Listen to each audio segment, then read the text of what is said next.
So yeah, let's get started. Yeah, so VLC is a hobby for me, so none of the things I might say today represent my employer, so just don't go making troubles for me. So VLC all started there 20 years or something ago. This doesn't exist anymore. It has been destroyed and resold for redevelopment. The French government needed some money. So the story is that, well, you know, they say that most open source projects start with a developer scratching its own itch to basically, like, Linux needed an operating system, and so he made an operating system.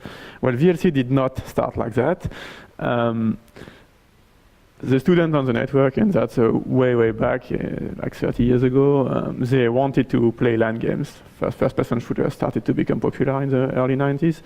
And they needed an excuse. They had a tokenized network which just couldn't use, you just couldn't play the Doom and whatever at the time on that. So they needed an excuse to get funding for a new network.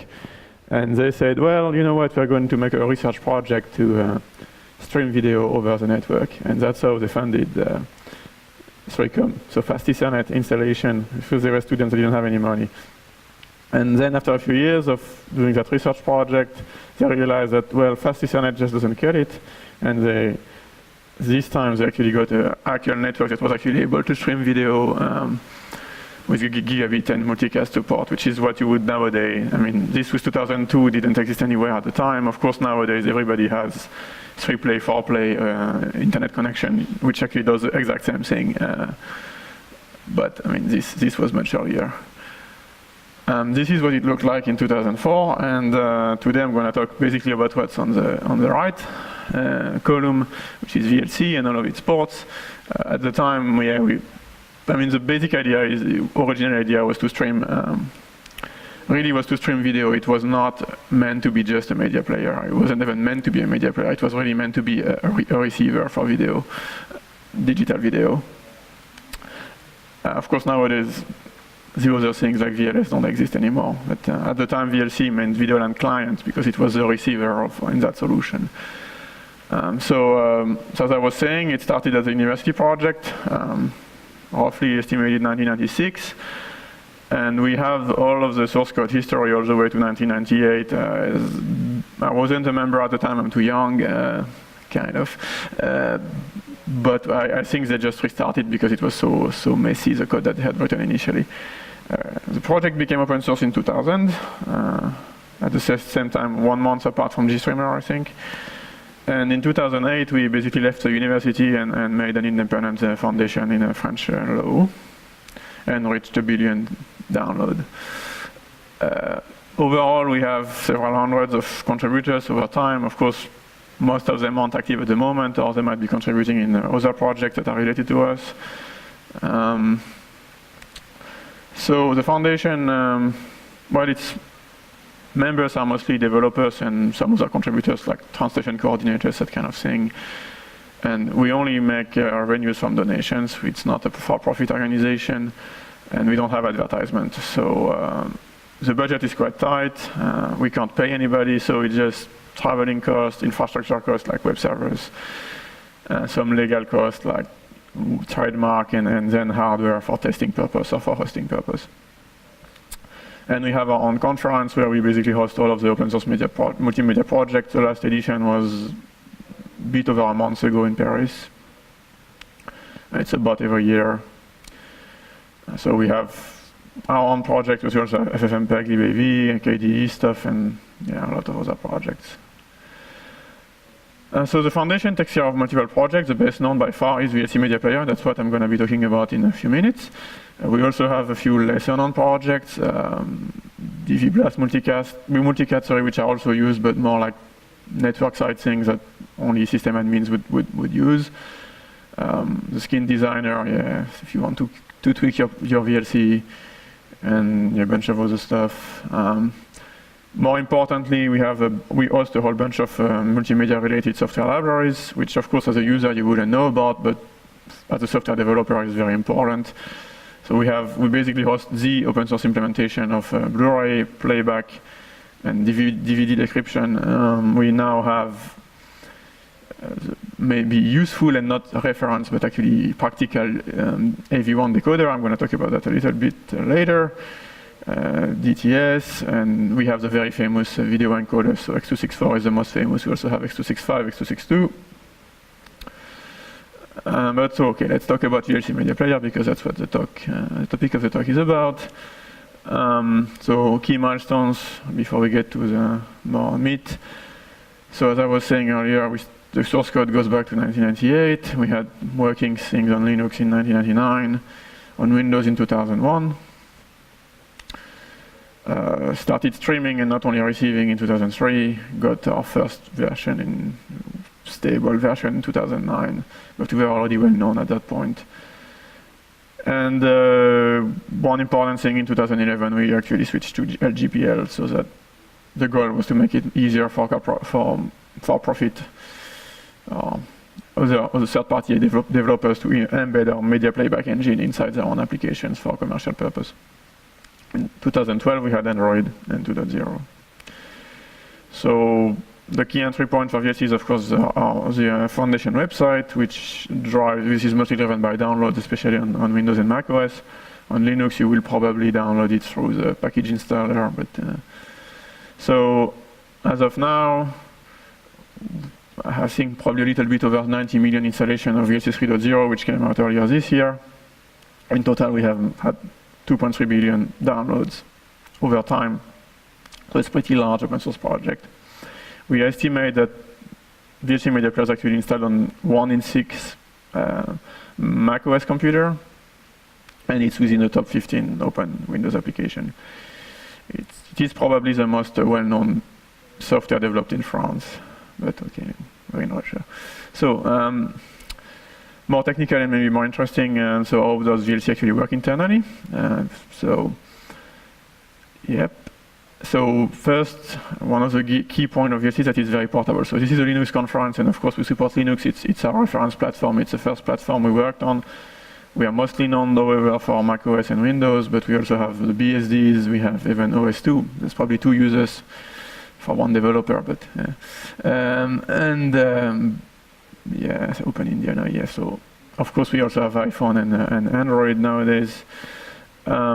So it's a very modular project. The VLC proper is this core library is only 60,000 lines of code, C code, and all the interesting stuff actually happens through plugins, and you have a bunch of example plugins there.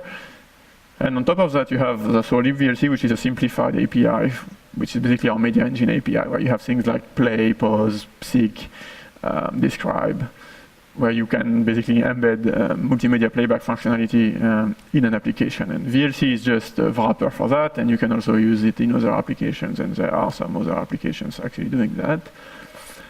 So how does it actually work in practice? So this is a very simplified view of how the data flow work in a multimedia engine, and it's the same in GStreamer, in DirectShow, in basically all of the competition.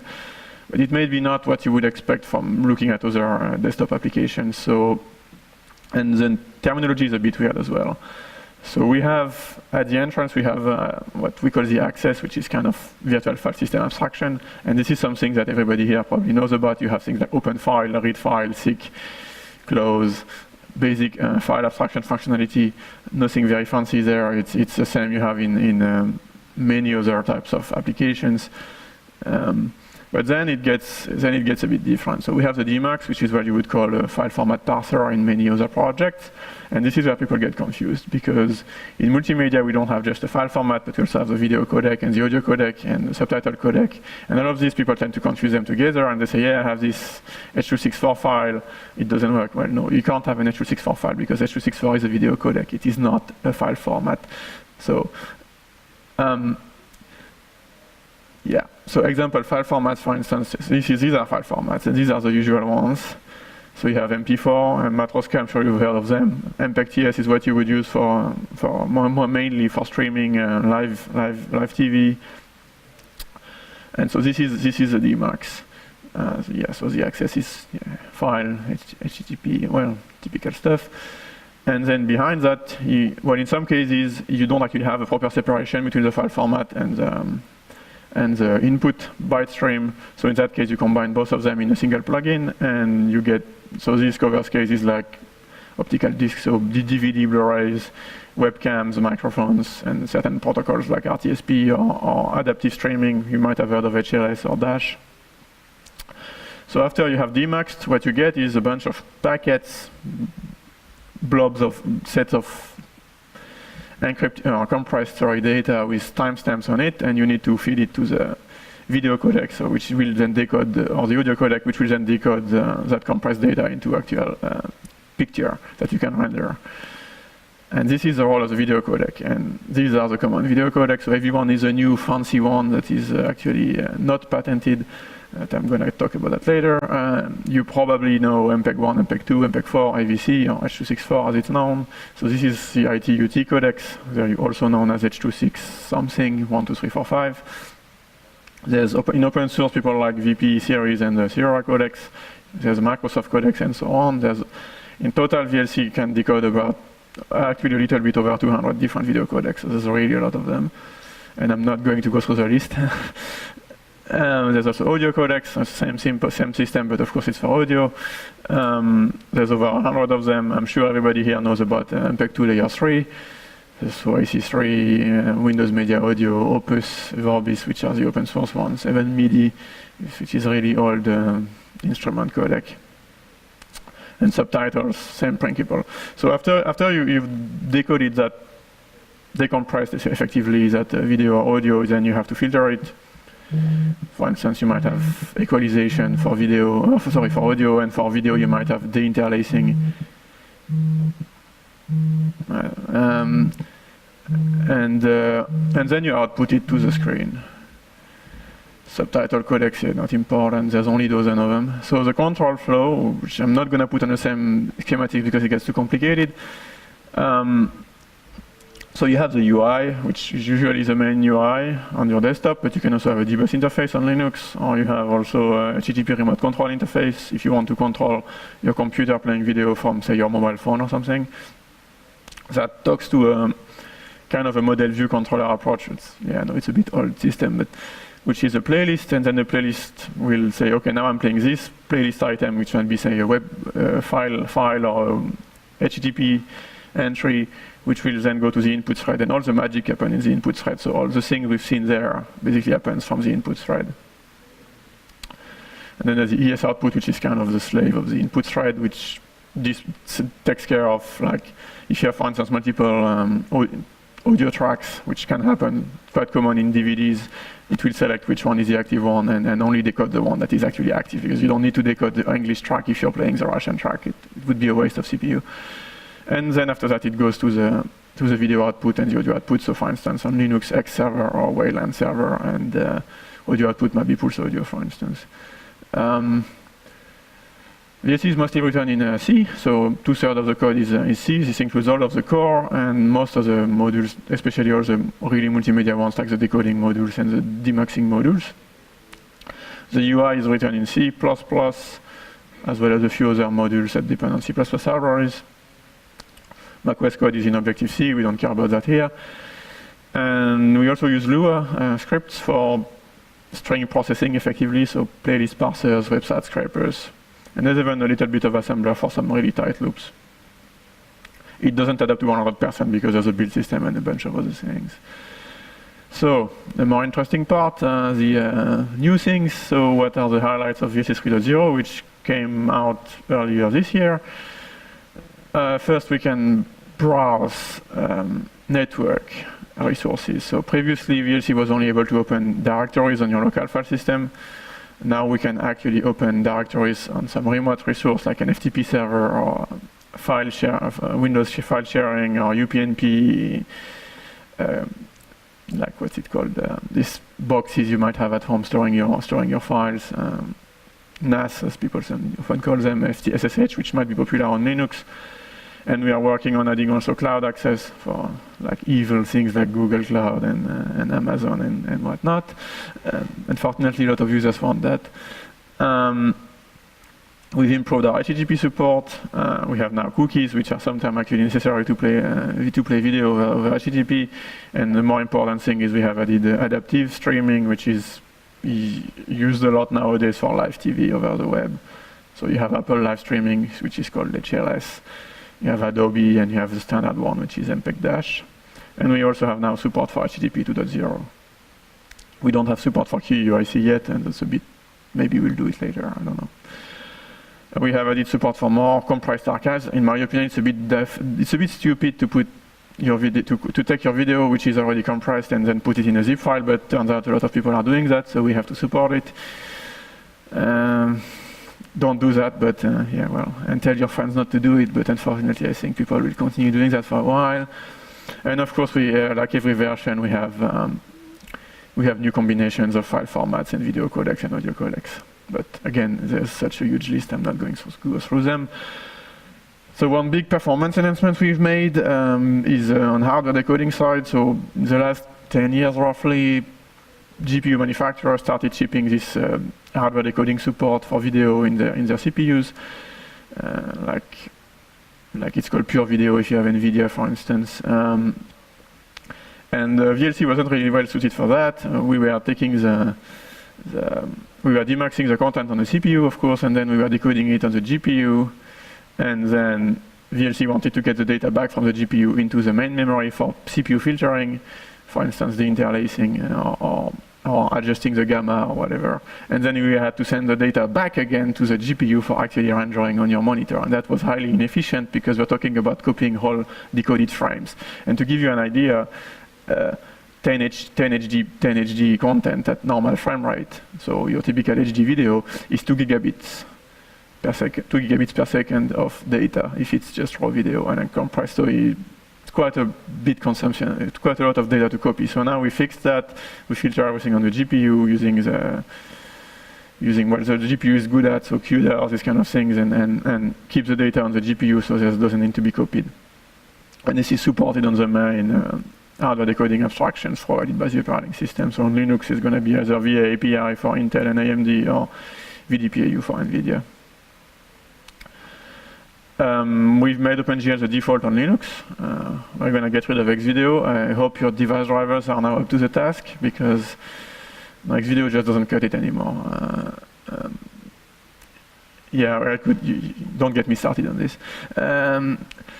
And we have added Chromecast output, so you can actually send content from your desktop or even your mobile phone running VLC to your TV or well, any device that is Chromecast compatible. We're going to add new types of outputs also in next version. So on the audio side, there's actually not much news, and the reason is simply that audio is mostly a solved problem in multimedia. 30 years ago, there was the audio CDs, and I mean, they are basically good enough. It covers the human range you have to hear, so it's stereo, you can hear up to 20,000 hertz, and it covers that. So the only new thing we have on audio is object-oriented audio. It's called ambisonic.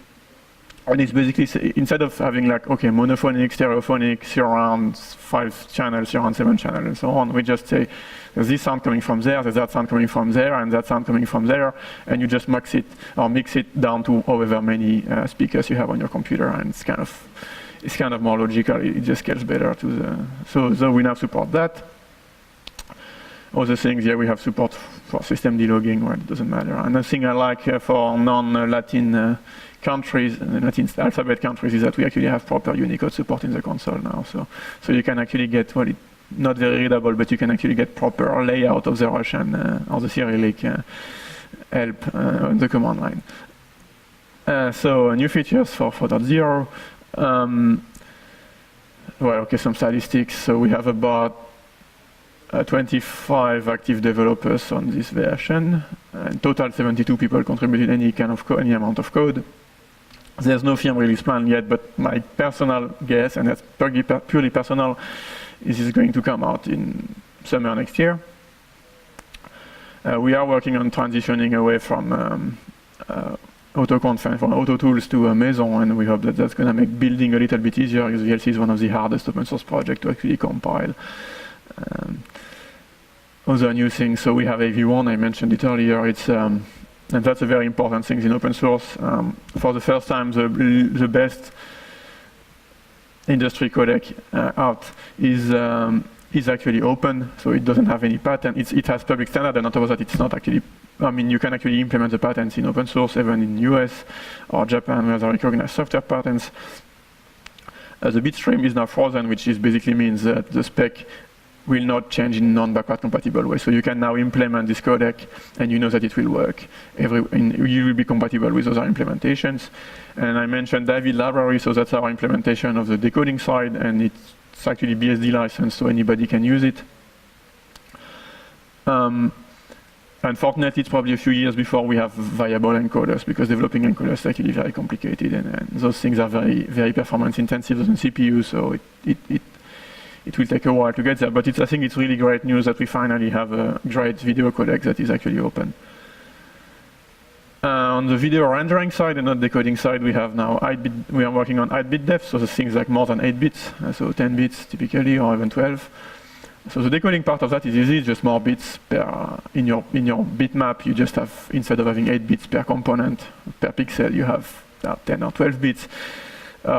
But rendering is hard, and it's platform dependent, because you need now X11 to provide support for HDR, which it doesn't.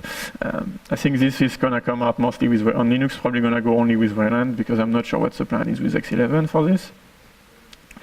And the other problem is if you don't have a monitor that can do HDR, then you have to use tone mapping, because suddenly you have colors that cannot be actually shown on your monitor. And so you need to somehow remap, and that's called tone mapping, the colors of the image in a way that shows nicely, as nicely as it can on a normal resolution monitor.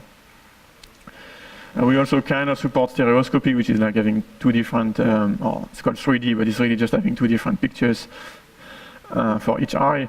But it doesn't seem to be really catching on, I think, outside, except for cinemas. But what is maybe more catching on is the ultra-wide angle, or 360 degrees, as its marketing name is. Currently, we only support it on Windows, but I hope we can have that working on Linux, so we could have a VR headset or just some funny thing with your mobile phone or whatever, to where you can basically rotate the video while watching it, and that actually works on Windows already.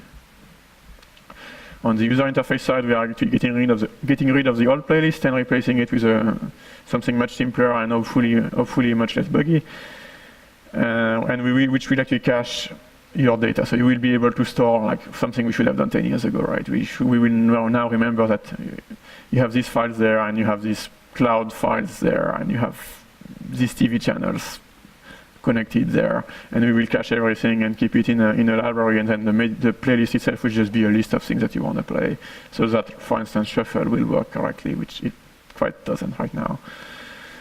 We are, of course, working on VLC. This is a Linux conference. I have to mention this. So, well, of course, we will use OpenGL for output, maybe Vulkan later. Actually, Vulkan is getting in the works right now, so I think we will have Vulkan.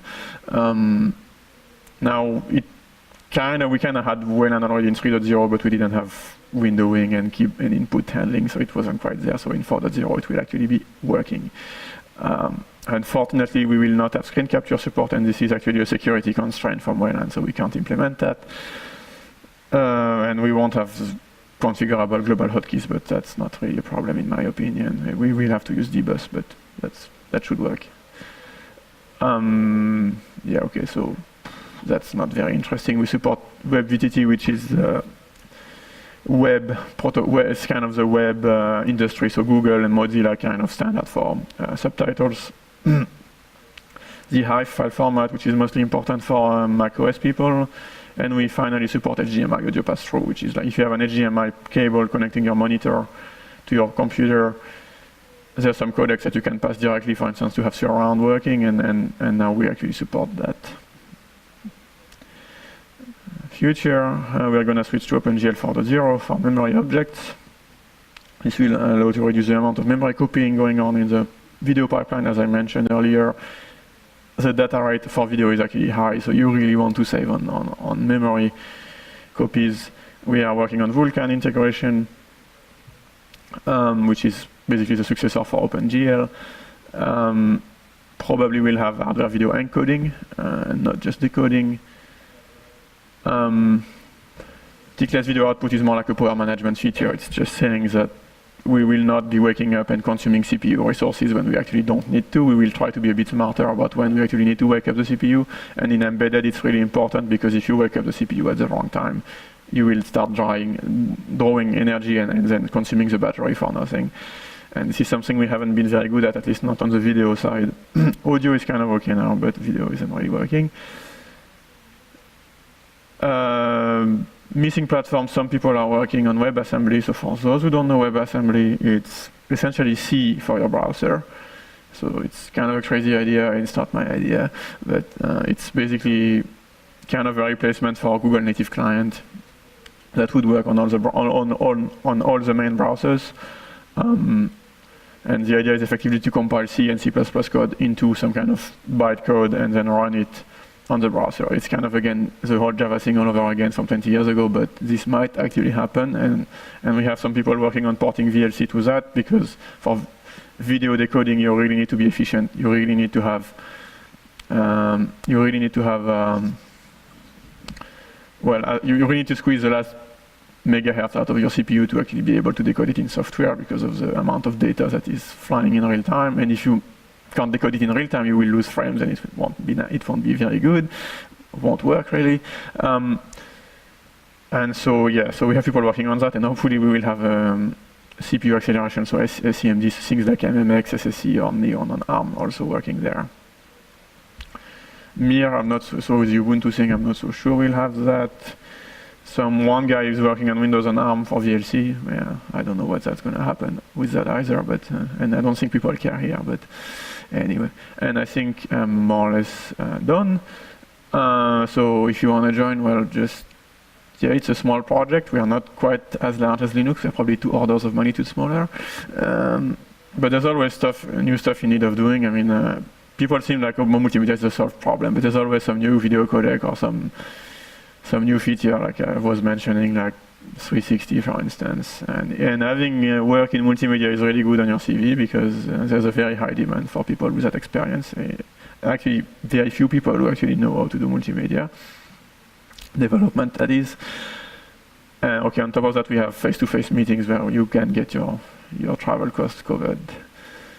But for more information, of course, you can join us on Freenode. We still use IRC or browse the website. Okay, I'm done.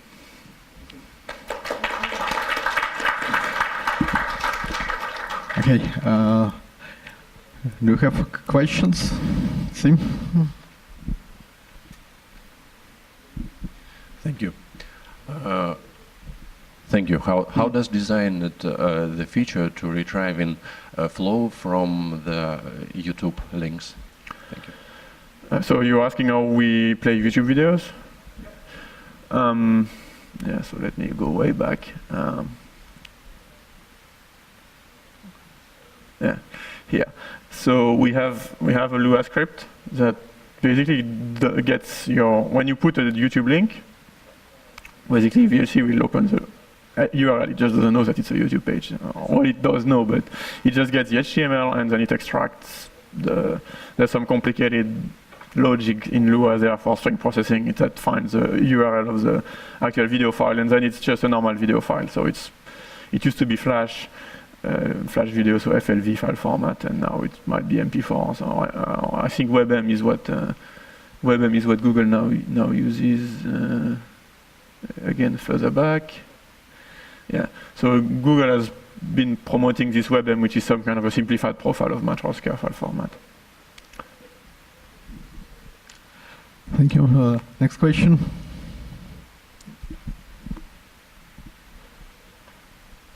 Thanks, Remi. Good talk. You support Chromecast. Yes, kind of. Any plans of Miracast? Miracast, I can't say that we plan to support that. So I think we have people working on UPnP, AV, and AirPlay. Miracast seems to be a bit complicated. I think first, I don't actually know the protocol myself, but as far as I understand, the protocol stack is a bit complicated there, and also I think you need like hardware integration or operating system integration, so it might be a little bit difficult. It's not just a TCP or UDP-based protocol you can implement with your sockets like a typical application would do. So if somebody is interested in Miracast, of course, they are very welcome to contribute patches for that, because architecturally speaking, we can do it, but I don't think we have anybody working on it at the moment. So what about AirPlay? So AirPlay, I think somebody's working on it. Is there a hope to have it? When do you think? I would hope it's gonna come in 4.0 and beta versions, I mean in development version in a couple of months from now. Okay, thank you.